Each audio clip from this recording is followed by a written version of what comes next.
இயேசுவின் ஜெப கோபுரம் ஊழியங்கள் வழங்கும்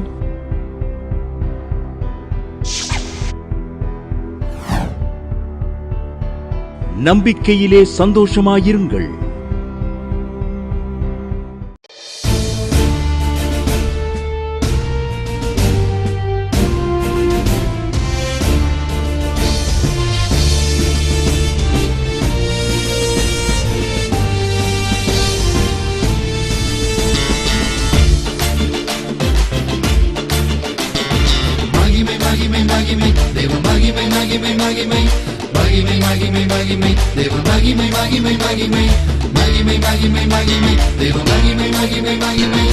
இறங்குதே இறங்குதே பரத்திலிருந்து இறங்குதே இறங்குதே இறங்குதே பரத்திலிருந்து இறங்குதே.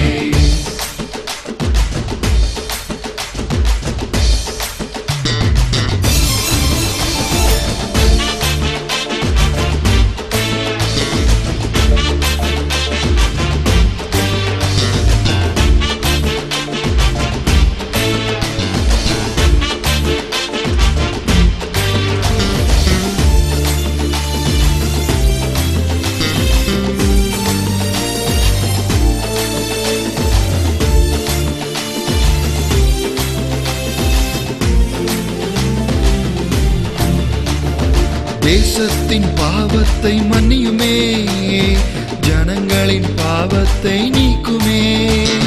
தேசத்தின் பாவத்தை மன்னியுமே, ஜனங்களின் பாவத்தை நீக்குமே.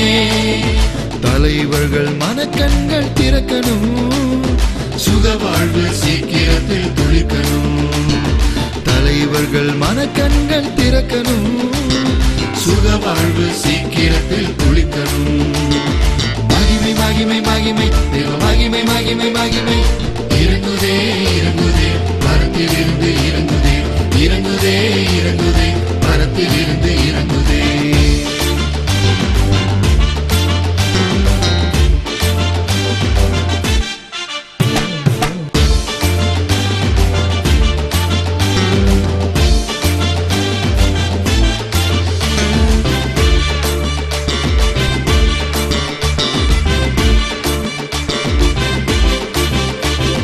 விசுவாசித்தால் தேவ மகிமை காண்போமே, அற்புதங்கள் அதிசயங்கள் நடக்குமே. விசுவாசித்தால் தேவ மகிமை காண்போமே, அற்புதங்கள் அதிசயங்கள் நடக்குமே. மரித்தவன் உயிரோடு எழும்புவான், ஏராளமானோர் இயேசுவண்டை வருவார்கள்.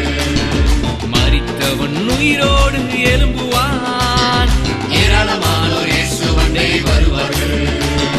மகிமை மகிமை மகிமை தேவ மகிமை மகிமை மகிமை இறங்குதே இறங்குதே பரத்திலிருந்து இறங்குதே இறங்குதே இறங்குதே பரத்திலிருந்து இறங்குதே. வினோத்துங்கிறவங்க ஹைதராபாத்லேருந்து எழுதியிருக்காங்க. அவங்க யூடியூப்பில் பார்ப்பாங்களாம் இந்த ஜாய்டிவி ப்ரோக்ராமை.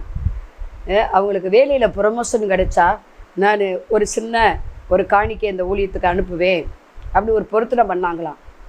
கத்தர் நல்ல எதிர்பார்த்ததை விட கூடுதலான உயர்வை கொடுத்து கத்தர் நல்ல இன்கம்மை கட்டளையிட்டாரு. நான் ஹைதராபாத்திலேயே வீடு வாங்கிட்டேன், கத்தர் அப்படியே நான் ஆசீர்வதிச்சிருக்காருன்னு சாட்சி எழுதியிருக்காரு. கத்தருடைய நாமம் மகிமைப்படுவதாக. நம்பிக்கையிலே சந்தோஷமாயிருங்கள். ஆண்டவராகிய இயேசு கிறிஸ்து நாமத்தினால வாழ்த்துக்களை தேவ சமூகத்தில் உங்களுக்கு கூறுகிறோம். இந்த நம்பிக்கையிலே சந்தோஷமாக இருங்கள் நிகழ்ச்சிக்கு உங்களை அன்போடு கூட வரவேற்கிறோம். ஒவ்வொரு ஞாயிறு மாலை 7:30 மணிக்கு ஜாய் டிவியில் நம்பிக்கையிலே சந்தோஷமாக இருங்க நிகழ்ச்சி ஒளிபரப்பட்டு வருகிறது. ஒவ்வொரு வெள்ளிக்கிழமையும் காலையில் 8:15 நம்பிக்கை டிவியில் நம்பிக்கையிலே சந்தோஷமாக இருங்க நிகழ்ச்சி ஒளிபரப்பட்டு வருகிறது. ஒவ்வொரு வேலனும் இரவு 8 மணிக்கு ஜாய் டிவி யூடியூப்பில் துதி ஆராதனை ஜெபம் நடக்கிறது. அதே போல் ஒவ்வொரு 1ஆம் தேதியும் ஜாய் டிவி யூடியூப்பில் ஈவினிங் 7 மணிக்கு வாக்குத்தத்த துதி ஆராதனை ஜெபம் நடக்கிறது. இதை பார்க்க மறவாதிருங்கள். நிச்சயம் அது உங்களுக்கு மிகுந்த புரோஜனமாக இருக்கும். ஏற்கனவே நான் சொன்னபடி ஜூலை 1 இருந்து ஆகஸ்ட் 29 முடிய 52 நாள் ஞாயிறு தவிர இடிந்து போன அலங்கங்கட்டும் பிரேயர் என்ற தலைப்பில் ஒரு பிரேயர் வைத்திருக்கிறோம். இதை 2019 நாங்கள் செய்தோம். நிறைய பேர் வந்தாங்க. வந்தவங்க காரியம்லாம் சக்ஸஸ் ஆச்சு. அவங்க எதில் கட்டப்படாது இருந்தாங்களோ கட்டப்பட்டாங்க. பாவிகள் மனம் திரும்பினாங்க, விபச்சாரிகள் மனம் திரும்பினாங்க, ஆண்டவருக்கு பயந்தாங்க, அற்புதங்கள் நடந்தது. அதே போல் எந்தெந்த காரியத்தில் இடிக்கப்பட்டாங்களோ பிரிந்த குடும்பங்கள் நிறைய இணைஞ்சிது அந்த ப்ரேயரில். ஏன்னா தேவன் இணைத்தத மனிதன் பிரிக்காத இருக்க கடவன் இருக்கு. ஆகவே கர்த்தர் பெரிய ஒரு எழுப்புதலை கட்டளையிட்டார். நீங்கள் வர முடியலன்னா பரவாயில்ல, நீங்கள் உங்கள் ஜெப குறிப்புகளை எங்களுக்கு ஃபோன் மூலம் தெரிவிங்கள், அந்த ப்ரேயரில் வைக்கிறோம். இடிந்து போனவங்க அலங்கம் கட்டப்படும், சக்ஸஸ் ஆகாதெல்லாம் சக்ஸஸ் ஆகும், கர்த்தர் உங்களை நினைத்தருளுவார். முடிந்த எல்லாரும் எப்படி எந்த அளவுக்கு முடியுமோ ஒரு நாளாவது வந்து பாருங்கள் என்று உங்கள் அன்போடு கூட வரவேற்கிறோம். அலையிலோ இந்த வாருங்கள், எழுந்து கட்டுவோம். நிச்சயம் இந்த ப்ரேயர் 100 மடங்கு பலன் கொடுக்கும் நான் விசுவாசிக்கிறேன். ஏன்னா போன வருஷமே ஆண்டவர் செய்ய சொன்னார். நான் போக்குவரத்துக்கெலாம் நிறைய உருவாகுமே, ஏன்னா நான் ரொம்ப அவுட்டரில் இருக்கேன், ப்ரேயர் சென்டர் டவுனுக்குள்ளே இருக்குது. ஆகவே யோசித்தேன். ஆனால் கர்த்தர் தேவையெல்லாம் சந்திக்கிற யுகவாயிராக இருக்கிறார். ஆமே, உன்னிடத்தில் இருக்கிறது என்ன? அன்றைக்கு சாரி பார்த்து வித வீட்டில் கொஞ்சம் மாவு என்ன இருந்தது, அதே போல் தீர்க்கதரிசி ஒய்வு வீட்டில் ஒரு குடம் என்ன இருந்தது, சிறுவன் கையில் 5 அப்பம் 2 மீன் இருந்துச்சு. ஆகவே தேவையை நினைச்சு நீ கலங்காத, யுகவாயிரே கர்த்தர் பார்த்து கொள்வார் என்று. நான் பார்த்து கொள்வேன், நீ ஆரம்பின்னு சொன்னதுனால தைரியமாக இதில் இறங்குறோம். ஆகவே நீங்கள் அதில் கலந்து கொண்டு தேவ ஆசீர்வாதம் பெற உங்களை அன்போடு வரவேற்கிறோம். செய்வினைனால் மந்திரத்தினால் கட்டப்பட்டிருக்கீங்களா? நிச்சயம் அது தகர்க்கப்படும். கர்த்தருடைய அன்பில் கட்டப்படுவீங்க, அபிஷேகத்தில் கட்டப்படுவீங்க, ஆசீர்வாதத்தில் நிச்சயம் கட்டப்படுவீங்க, உறுதி. இப்போ தலையை தாழ்த்தி ஜெபம் பண்ணுவோம். பரலோக பிதாவே, நாங்கள் சோத்திரிக்கிறோம், துதிக்கிறோம். ரீகா தகலபர ஒரிகா, இந்த தேவ செய்திக்கு விரோதமாக எழும்புகிற ஆயுதம் நசனா இயேசு நாமத்தில் வாய்க்காமல் போவதாக. தேவ பிரசனை இதை பார்க்குற ஒவ்வொரு மேலே இறங்கட்டும். தேவ அக்கினி இறங்கட்டும். அக்கினியை போட வந்தேன், அது இப்பொழுதே பற்றி எரிய வேண்டும் என்று விரும்புகிறேன்னு சொன்னீரேன். ஆண்டவரே, ஒரு எழுப்புதல் அக்கினி இது மூலம் பற்றி பிடிப்பதாக, ஒரு தடைகள் நீங்குவதாக. ஒரு இக்கதகலபரவோ வராத பணம் ஆண்டவரே வருவதாக. அல்ல கடன், இதை பார்க்குறவங்களுக்கு யார் யார் கடன் இருக்கோ நீங்கி போவதாக. ஒரு பத்திர கடன், வாகன கடன், நகை கடன், நிலத்து கடன், வீட்டு கடன், இதெல்லாம் நீங்கி போவதாக இயேசுவின் நாமத்தினால. அல்லேலூயா. வர வேண்டிய பணம், கவர்மெண்ட் பணம் வருவதாக, பென்ஷன் பணம் வருவதாக. அல்லேலூயா, அல்லேலூயா. ரீகா தாகாராபா லோன் கிடைப்பதாக இயேசுவின் நாமத்தினால. அல்லேலூயா. வியாதிகள் மறைவதாக, தெய்வீக சுகம் உண்டாவதாக. ரிக்கா தகரியா உதலலாபாரவா. ஆவிக்குரிய வாழ்வில் செழிப்பு உண்டாவதாக. பைபிள் படித்தா என்ன படிக்கிறோம்னே தெரியல, ஒரு உணர்வு இல்லை. ஆண்டவரே, அம்மே கர்த்தர் சொல்லுகிற, நான் உனக்கு போதித்து நீ நடக்க வேண்டிய வழியை உனக்கு காண்பிப்பேன். உன் கண்களில் என் கண்களை வைத்து ஆலோசனை சொல்லுவேன். அல்லேலூயா. வேத வழியாக பேசுவேன். கர்த்தர் பேசுகிறத உணர முடியலன்னு அநேகர் பார்த்துக்கிட்டு இருக்கீங்க. கர்த்தர் இன்றைக்கு உணர்வின் ஆவியை தருகிறார், உணர்வின் ஆவியை தருகிறார். ஓ ரீகா தகராபோசே ஓ ரீகா தகலலபரவா. ஸ்கின் பிரச்சனை நீங்கி போயிறது இயேசுவின் நாமத்தினால. அல்லேலூயா. ரீகா தகரா ஓ ரீகா தகலலபரவோ ஓ ரீகா தகே திகாரபசே. அல்லேலூயா, அல்லேலூயா. ரக திகலலபரவோ. Thank you Jesus. கோணலான எல்லாவற்றையும் நான் உனக்கு முனைப்பை நேராக்குவேன். எதை செய்தாலும் தடை வருதா? கர்த்தர் தடைகளை உடைக்கிறார். தடைகளை தவிர்க்கிறவர் உனக்கு முன்பாக செல்லுகிறார். தடைகளை உடைத்து வாசலில் பிரவேசிப்பீர்கள் என்று சொல்லுவருக்கா நன்றி. தேவ செய்து 100 மடங்கு பலன் கொடுக்க பொறுக்கா நன்றி. இயேசு நாமத்தில் பிதாவே, ஆமென். செய்தியுடைய தலைப்பு அல்லேலூயா, நீர் என்னை காண்கிற தேவன். கேட்கும் போதே நல்லா இருக்குல்ல? ஆண்டவர் கண்டுக்க மாட்டேங்கிறாரு, அவங்களுக்கெல்லாம் செய்கிறாரு. ஒவ்வொரு வாரமும் சர்ச்சில் எழும்பி சாட்சி சொல்கிறாங்க. நான் ஒரு சாட்சி கூட என்னால் சொல்ல முடியல, ஆண்டவர் என்னை கண்டுக்கவே மாட்டேங்கிறாரு அப்படின்னு அநேகர் என்ன செய்றீங்க? அங்கலாய்ப்போட இருக்கீங்க. உங்கள் அங்கலாய்ப்பின் சத்தத்தை ஆண்டவர் கேட்டுக்கொண்டு தான் இருக்கிறார். நீங்கள் வெகு காலமாய் சில காரியங்களுக்கு காத்திருக்கீங்க, தொடர்ந்து ஆண்டவரை தட்டி கொண்டே இருக்கீங்க கதவை என்பதை ஆண்டவர் அறிந்திருக்கிறார். செய்தியுடைய தலைப்பு நீர் என்னை காண்கிற தேவன். ஆதியாகமம் 16 அதிகாரம் 13வது வசனம். அப்பொழுது அவள், என்னை காண்பவரை நானும் இவ்விடத்திலே கண்டேன் அல்லவா என்று சொல்லி தன்னோடே பேசின கர்த்தருக்கு நீர் என்னை காண்கிற தேவன் என்று பெயரிட்டாள். ஆகவே அந்த துறவு பெயர் லகாய்ரோகி எனப்பட்டது. லகாய்ரோகினா என்னை காண்பவர் என்று அர்த்தம். அந்த துறவு இன்னைக்கு இருக்குது. அது காதேசுக்கும் பரரேத்துக்கும் நடுவே இருக்கிறதாம். அல்லேலூயா, அல்லேலூயா. அப்போ இங்கே காதேஸ் வனாந்தரத்தில் தான் ஆண்டவர் என்ன செய்கிறாரு? இவளை சந்திக்கிறாரு. 7வது வசனம் சொல்லுது, கர்த்தருடைய தூதனானவர் அவளை வனாந்தரத்திலே சூருக்கு போகிற வழியிலே என்ன செஞ்சார்? கண்டார். அங்கே கர்த்தர் ஒரு நீரூற்றை காண்பித்தார். நீரூற்றண்டையில் தான் ஆண்டவர் நிற்கிறார். ஏன்னா அவர் ஜீவ ஊற்று, அவர் தான் ஜீவ தண்ணீர். அல்லேலூயா, அல்லேலூயா. என்னை விசுவாசிக்கிற உள்ளத்திலேருந்து ஜீவ தண்ணீர் என்ன செய்யும்? புறப்படும். அல்லேலூயா, அல்லேலூயா. ஜீவனும் மரணமும் ஒரே நாவிலேருந்து வரவே கூடாது. சபித்தல் ஆசீர்வாதமும் ஒரே வாயிலேருந்து வரவே கூடாது. அல்லேலூயா. அவர் ஜீவனுள்ளவராக இருக்கிறார். ஜீவனுள்ளவர் சந்திக்கிறார். அங்கே பார்க்குறோம் நீரூற்றண்டையில் பார்க்குறார். அல்லேலூயா. அது வற்றாத ஒரு நீரூற்றாக இருக்கிறது. அவன் மணக்கன் ஆண்டவர் திறக்கிறார். அப்போ கேட்குறாரு, எங்கே இருந்து வர்ற நீயே? எங்கே போகிற? இந்த ஆகார சந்திக்க காரணம் என்ன? ஆண்டவர் ஆபிரகாம் நிமித்தம் சந்திக்கிறார். ஏன்னா அவளுக்குள்ளே இருக்கிறது ஆபிரகாமுடைய வித்தாக இருக்கிறது. ஆபிரகாம் வாக்குத்தத்தம் பண்ணப்பட்ட ஒரு சந்ததி இல்லையா? நம்ம முற்பிதாக்களுக்கு விசுவாச தகப்பனாக இருக்கிறார். உங்கள் நிமித்தம் உங்கள் பிள்ளைகளுக்கு ஆண்டவர் இறங்குவார். சில பேர் சொல்லுவாங்க என்கிட்ட வந்து, எங்கள் வீட்டுக்காரனை ரட்சிக்கப்படலை, அதனால இந்த பிரச்சனை அப்படியே இருக்குது. சர்ச்சுக்கு வராரு, ஆனால் இன்னும் ரட்சிக்கப்படலை. ஒரு சௌரி இப்படி சொன்னாங்க. அது ரொம்ப வருஷமாக சர்ச்சுக்கு வராரு, ஞானஸ்தானம்லாம் வாங்கிட்டாரு. கொஞ்சம் நான் சீக்கிரம் கிளம்பி சர்ச்சுக்கு போகணும்னு சொன்னோம்னா ஆரம்பிக்க முந்தி போயிடும் நான் நினைப்பேன். அவர் சொல்லுவார், ஏன் பாஸ்டர் போய் வீட்டில் போய் கூட்டிகிட்டு வர போறியா அப்படின்னு கேட்பாராம். இன்னும் ரட்சிக்கவே படலை. நிறைய பேர் வருஷக்கணக்காக சர்ச்சுக்கு வராங்க, இன்னும் மணக்கன் திறக்கப்படலை. ஒரு சௌரி எனக்கு தெரியும் 30 வருஷத்துக்கு மேலே அவங்க வீட்டுக்காரோட வருவாங்க. ஆனால் அவர் எல்லா சாமியும் ஒன்றுன்னுக்கிட்டு இருக்காரு. இந்த மணக்கன் என்ன செய்யலை? திறக்கப்படலை. பாருங்கள், நம்ம ஆவிக்குரியவர்களாக இருந்தால் ஆண்டவர் அறிகிற அறிவில் வளரணும்னு ஒரு ஆர்வம் உற்சாகம் நமக்கு வேண்டும். மணக்கண் திறக்கப்பட வேண்டும். மணக்கண்ணை எது அடைச்சி வைக்கிறது? பாருங்கள், இச்சை, மாம்ச இச்சை, ஜீவனத்தின் பெருமை, கண்ணின் இச்சை தான் மறைக்கிறது. ஆண்டவர் கிரியை செய்வதே அது தடுக்குது.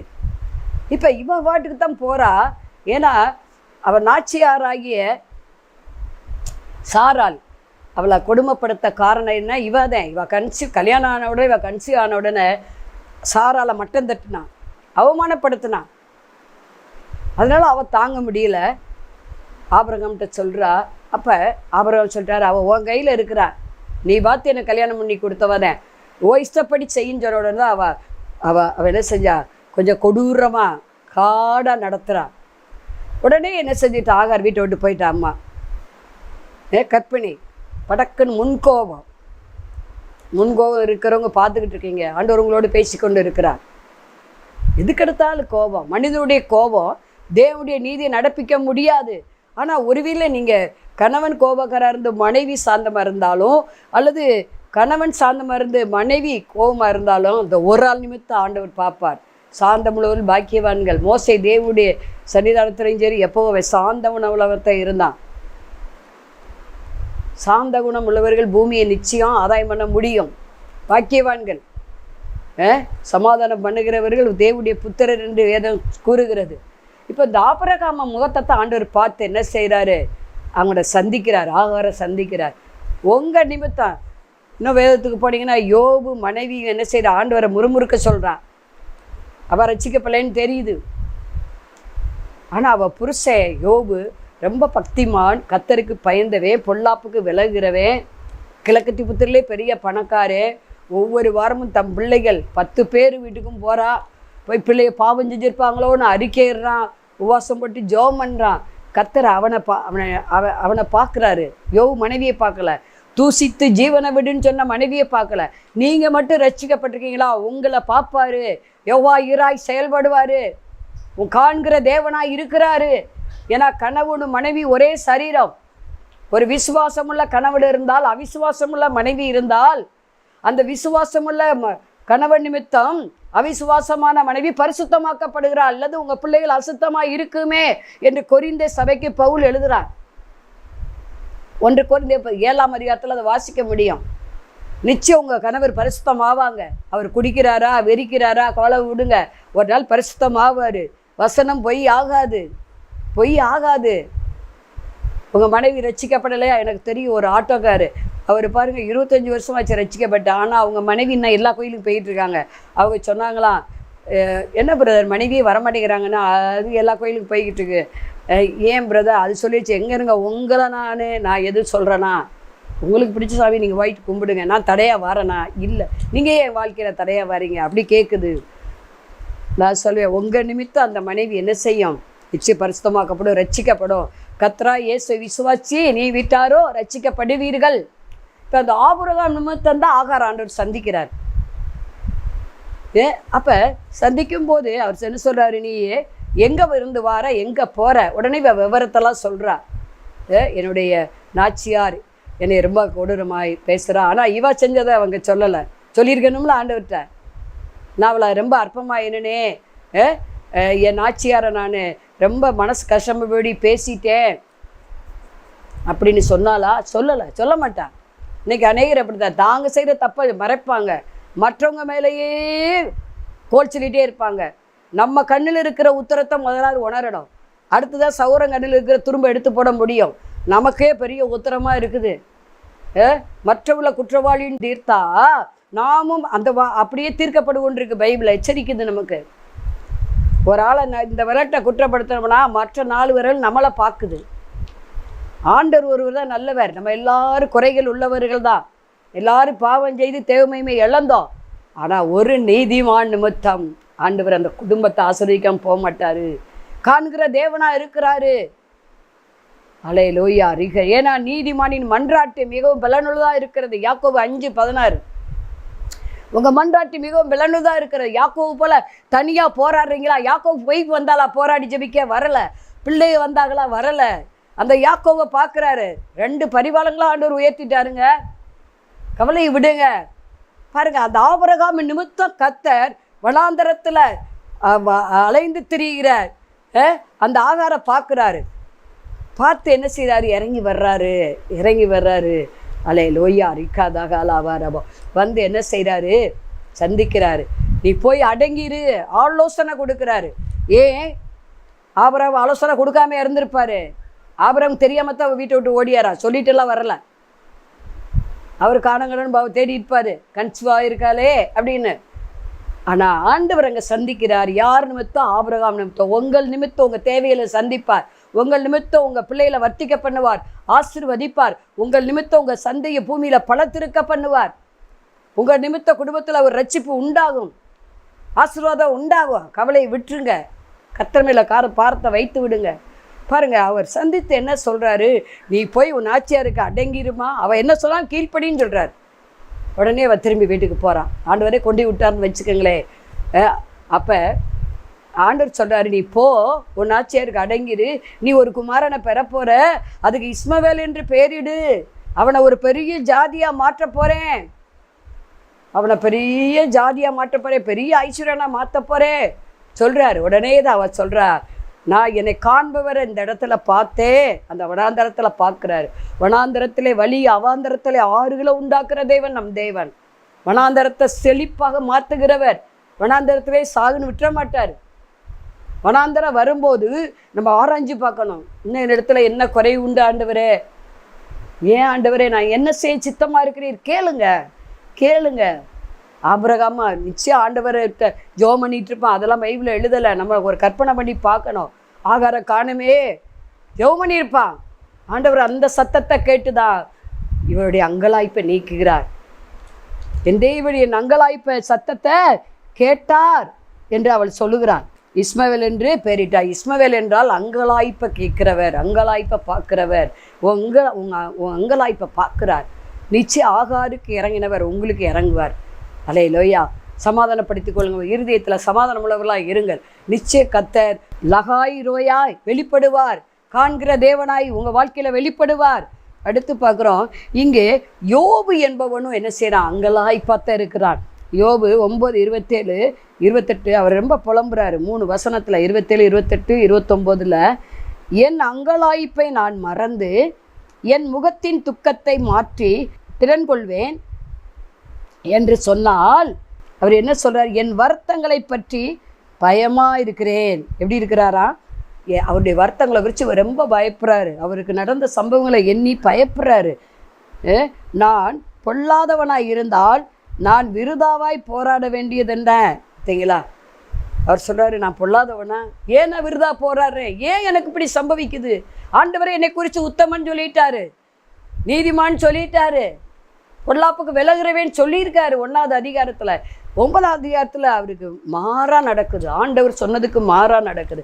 உங்கள் வாழ்க்கையிலும் கூட ஆண்டவர் சொன்னதுக்கு மாறாக நடக்குதா, கவலைப்படாதீங்க. யோபின் சிறையிருப்பை மாற்றினவர் உங்கள் சிறையிருப்பை மாற்றுவார், அங்கலாய்ப்பை நீக்குவார். அவர் காண்கிறவர்.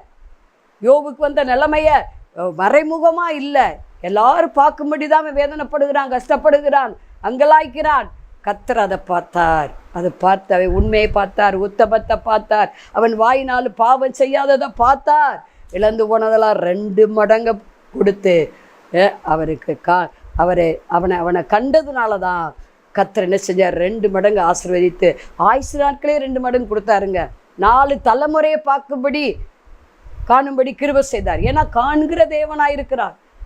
ஆண்டவர் கண்டுக்க மாட்டேங்கிறான்னு தயவு செஞ்சு சொல்லாதீங்க. எல்லாவற்றையும் ஆதி அந்த முதல் அவருக்கு எல்லாம் தெரியும். நம்ம என்ன பேச போகிறோம் என்பது அவருக்கு நன்றாகவே தெரியும். ஒருத்தருடைய இருதயத்தை பற்றி ஒருத்தர் பேசுனதை மறைமுகமாக பேசுனதை அவருக்கு சொல்ல வேண்டியதில்லை. எல்லாருடைய இருதயங்களையும் ஆராய்ந்து அறிகிறவராக இருக்கிறார். ஒருவனுக்கும் எந்த மனுஷனை பற்றியும் அவர்கிட்ட சொல்லணும், ரிப்போர்ட் பண்ணணும் அவசியமே இல்லை. 3வதாக பார்க்குற 1 சாமுவேல் 1:16 அங்கே ஒரு அன்னாளின் கண்ணீரை பார்க்கிறார், அங்கலாய்ப்பை பார்க்கிறார், அன்னாளுடைய வருத்தத்தை பார்க்கிறார். அவள் மலடியாக இருந்தான்னு சொல்லப்பட்டிருக்கிறது. பெண்ணினால் அவளுடைய சக்கலத்தால் அனுதினமும் துன்பப்படுத்த ஆனால் எல்கானா அவள் மேலே ரொம்ப அன்பு வச்சிருக்கிறான். எது வேணாலும் 2 மடங்கு கொடுக்குறான். பெண்ணினாலை பார்க்கலும் 10 பிள்ளைகளை பார்க்கலும் குமாரரை பார்க்கலும் அதிகமாக தான் செய்கிறான். ஆனால் அவளுக்கு திருப்தி இல்லை. பெண்ணினால் மனசை வருத்தப்படுத்திட்டே இருக்கிறாள். ஒவ்வொரு வார்த்தையிலும் இருதயத்தை குத்துகிறது. அவளால் தாங்க முடியல. ஒரு தீர்மானம் எடுத்தா. அவளை ஆண்டவர் பார்த்தார். தீர்மானம் எடுத்து இன்னைக்கு இந்த ஜெபத்துக்கு பதில் தந்தாலோடைய நான் சாப்பிட போகிறதில்ல, தண்ணி கூட குடிக்க போகிறது இல்லை. காலையில் இருந்து அந்த பண்டிகை நாட்களில் என்னென்ன விருந்தெல்லாம் நடந்திருக்கும், மட்டன் பிரியாணி அது இது எல்லாமே இருந்திருக்கும். ஆனால் அவள் எல்லாத்தையும் ஓரங்கட்டிட்டு தேவ சமூகத்தில் கண்ணீரோடு பொருத்தனையோடு விண்ணப்பம் பண்ணுகிறாள். நீங்கள் பொருத்தனையோடு விண்ணப்பம் பண்ணுகிறத கர்த்தர் காண்கிறவராக இருக்கிறார். எதுக்காக பொருத்தனை பண்ணி ஜெபிச்சிங்களோ அழுகையோடு அதை நிறைவேற்றுகிறார். இந்த செய்தியை பார்க்குற ஒவ்வொருவருக்கும் அதை நிறைவேற்றி முடிக்கிறார். உங்கள் பொருத்தனையை காண்கிற தேவனாக இருக்கிறார். அவள் அழுது பொருத்தனை பண்ணாள். ஒரு குமாரனை கொடுத்தார், உமக்கே தருவேன்.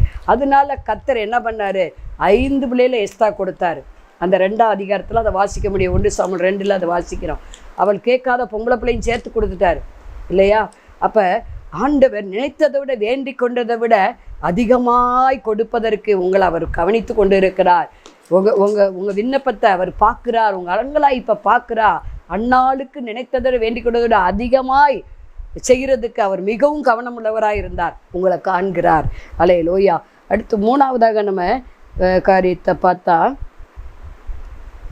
ஒருத்தன் பெதஸ்தா குளத்தில் படுத்து கிடக்கான் 38 வருஷமா. அதை ஆண்டவர் பார்க்குறார். ஏன் 38 வருஷமாக அவர் பார்க்கலையா? ஆண்டவருடைய நேரம் வருகிறது. யோவான் 5ஆம் அதிகாரத்தில் அது 1லேருந்து நம்ம வாசிக்க முடியும். அவன் 38 வருஷமாய் முடியாமல் படுத்திருக்கான். அந்த பெதஸ்தா குளம் எப்போ கலங்கும்னு எல்லா வியாதிஸ்தரும் நிறைய பேர் இருக்காங்க. அவங்களெல்லாம் கொண்டு போய் சொந்தக்காரங்க நண்பர்கள் கொண்டு போய் என்ன செய்கிறாங்க, விடுறாங்க. அவன் யார் இறங்குறாங்களோ அந்த குளம் கலங்கும் போது தூதன் வந்து அப்பப்போ கலக்குவார். இறங்கும் போதே சுகமடைஞ்சிருவாங்க. ஆனால் இவனை கொண்டு போய் மெல்ல இவனுக்கு யாருமே இல்லை. இவனாத்த தடுமாறி எழுந்து போகணும். அநேகர் எனக்கு போன் அடிப்பாங்க, அம்மா நான் தனியாக இருக்கேன், என் பிள்ளை வெளிநாட்டில் இருக்காங்க அப்படின்னு. எனக்கு யாருமே இல்லை, எல்லாம் லோக்கலில் இருக்காங்க. பிள்ளைங்க கண்டுக்கவே மாட்டேங்கிறாங்க. எங்கள் வீட்டுக்கிட்ட ஒரு அம்மா இருக்காங்க, வயசானவங்க, அவங்களுக்கு 3 பிள்ளைங்க. ஆனால் 3 பிள்ளை அடுத்த சந்தில் ஒரு மகன் இருக்கான். அதுக்கடுத்து எல்லாம் நல்ல வேலையில் இருக்காங்க. ஆனால் இவங்க மட்டும் தனியாக இருக்காங்க. என்னை எந்த பிள்ளையும் வீட்டில் சேர்த்துக்க மாட்டேங்கிறாங்கம்மா. அவங்க 5000 கொடுத்து நீ தனியாக இருந்துட்டாங்க.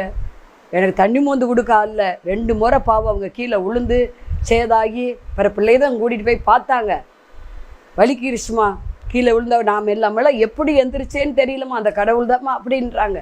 நீங்கள் தனியாக இருக்கேன்னு கஷ்டப்படுறீங்களா, நான் ஆண்டவர் உங்களை திக்கற்றவர்களாக விடவே மாட்டார். இப்படி தான் இவன் கஷ்டப்பட்டான். இந்த 38 வருஷம் பெதஸ்தா குளத்தில் படுத்திருந்தவன் வெளியே என்னை யார் கூட்டிகிட்டு போய் விடுறதுக்கு ஆள் இல்லை. ஆண்டவர் கேட்குறார், நீ சுகமாக விரும்புகிறாயா? அவன் சொன்னான். அப்போ தான் அவன் குறை சொல்கிறான், என்னை யாருமே கூட்டிகிட்டு போகலைன்னு. ஆண்டவர் அதை பார்த்தார். இவன் யாருமே இவனை கூட்டிகிட்டு போகிறதுக்கு ஆள் இல்லை. அந்த குளம் கலக்கப்படும் போது இவனை கொண்டு போய் விடுறதுக்கு இவனுக்கு யாருமே இல்லை, உதவி இல்லைன்னு பார்த்தார். நீ சுகமாக வேண்டும் விரும்புகிறாயா? ஆமான்னு அப்போ தான் அவன் சொல்கிறான், யாருமே என்னை கூட்டிகிட்டு போகலேன்னு. ஆண்டவர் சரி நானும் உன்னை கூட்டிகிட்டு போக மாட்டேன்னு சொன்னாரா? இல்லை நீ போய் குளத்தில் இறங்குன்னு சொன்னாரா? நான் உதவி செய்கிறேன்னு சொன்னாரா? இல்லை நீ படுக்கிறதுக்கு வீட்டுக்கு போப்பான்ட்டார். அப்புறம் சொல்கிறாரு, இனி நீ உனக்கு அதிக கேடானது ஒன்று வராதபடி இனி என்ன செய்யாத, பாவம் செய்யாதேங்கிறாரு. ஏன்னா பாவம் செய்கிற ஆத்துமா சாகும் இல்லையா? அப்போ அவன் அதிக கேடுனாலதே இவனுக்கு அந்த நிலைமை வந்திருக்குன்னு தெரியுது. 38 வருஷமாக இதை பார்த்து கொண்டு இருக்கிற அருமையான சகோதரியே, நீங்கள் ஒரு வேளை பாவம் செஞ்சிருந்தாலும் சரி, ஆண்டவர் அதை நீக்கி போடுகிறார். உங்களை காண்கிற தேவனாக இருக்கிறார். வியாதி பலவீனம் தரித்திரம் அதன் நிமித்தம் உங்களுக்கு வந்திருந்தாலும் சரி, உங்களை காண்கிற தேவன் அந்த பெதஸ்தா குளத்தில் படுத்திருந்தவனை விடுதலை கொடுத்தது போல இன்றைக்கு உங்கள் நிலைமையை மாற்றுகிறார். உங்களை எல்லாவற்றிலும் வாழ வைக்கிறார், ஆசீர்வதிக்கிறார்.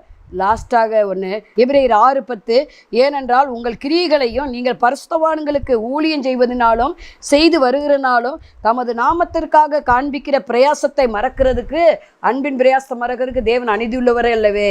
உங்களுக்கு முழு நேர ஊழியம் இல்லாட்டால் நீங்கள் ஊழியக்காரோட சேர்ந்து ஊழியம் செய்கிறீங்களா? ஏதாவது பாடல் ஊழியம், ஜெபவெளியம், கொடுக்குற ஊழியம், இப்படி ஏதாவது 4 ஆத்துமாவை சர்ச்சை கூட்டு வரீங்களா? ஏதாவது ஒரு ஊழியம் செய்கிறீங்களா? அதை மறக்கிறதுக்கு தேவன் அநீதியுள்ளவரே அல்ல, உங்களை காண்கிற தேவனாக இருக்கிறார். உங்கள் பிரயாசத்துக்கு பலன் உண்டு. நீங்கள் ஆண்டவருக்கு செய்த எல்லாவற்றையும் கர்த்தர் 100 எம்மையில தருவார், மறுமையில நித்திய ஜீவனை தருவார். தலையை தாழ்த்தி ஜெபம் பண்ணுவோம். பரலோக பிதாவே, நாங்கள் சோத்திரிக்கிறோம். ராகா லீகாராபா, நீர் என்னை காண்கிற தேவன். இந்த செய்தியை கேட்கிற ஒவ்வொருவரையும் கர்த்தர் பார்க்கிறீர் ஆண்டவரே. கண்ணை உண்டாக்கினவர் காணாரோ, காதை உண்டாக்கினவர் கேளாரோ, இருதயத்தை உண்டாக்கினவர் உணராது இருப்பாரா? இதை பார்க்குற ஒவ்வொருவருக்கும் எந்தெந்த காரியத்திலெல்லாம் இக்கட்டான நிலைமை இருக்குதோ அதை மாற்றுவீராக. ஓரிக்காதாக அலாபாரவோ, நீண்ட நாள் வியாதி நீங்கி போவதாக. ஓரிக்கா சபலை வரவ, தேவைகள் சந்திக்கப்படுவதாக. அலையில கற்பத்தின் கனி கிடைப்பதாக இயேசு நாமத்தினால. அலையலுயா, யார் யார் துக்கத்தோடு இருக்காங்களோ இப்போதே அவங்க துக்க சந்தோஷமாய் மாறுவதாக இயேசு நாமத்தை பிதாவே. மாணவர்களே, அதிசய கல்வாரி ஊழியங்கள் மூலம் ஒவ்வொரு மாதமும் தேவனால் எல்லாம் கூடும் பத்திரிகையை நாங்கள் வெளியிடுகிறோம். தேவ சமூக பாடல்கள் DVD, ACD இந்த பாடல்களை நாங்கள் வெளியிடுகிறோம். அதிசய கல்வாரி ஊழியம் இது தீர்க்க தரிசன ஜெப ஊழியமாக நடைபெறுகிறது.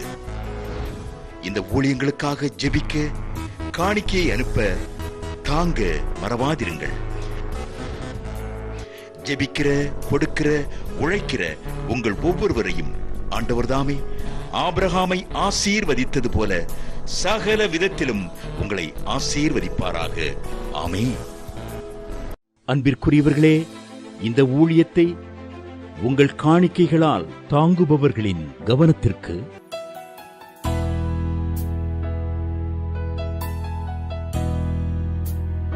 ஜிபே மூலமாகவும் நீங்கள் தாங்கும்படி உங்களை பட்சமாய் கேட்டுக்கொள்கிறோம். எங்களுடைய ஜிபே எண்ணானது 9439308550. எங்களது முகவரி சகோதரி எலிசபெத் சுந்தர்ராஜன், எண் 27, பொதிகை தெரு, குழந்தைச்சாமி நகர், வண்டியூர், மதுரை 20. செல்போன் எண்கள் 9487177765, 9095328172 மற்றும் 9443930850.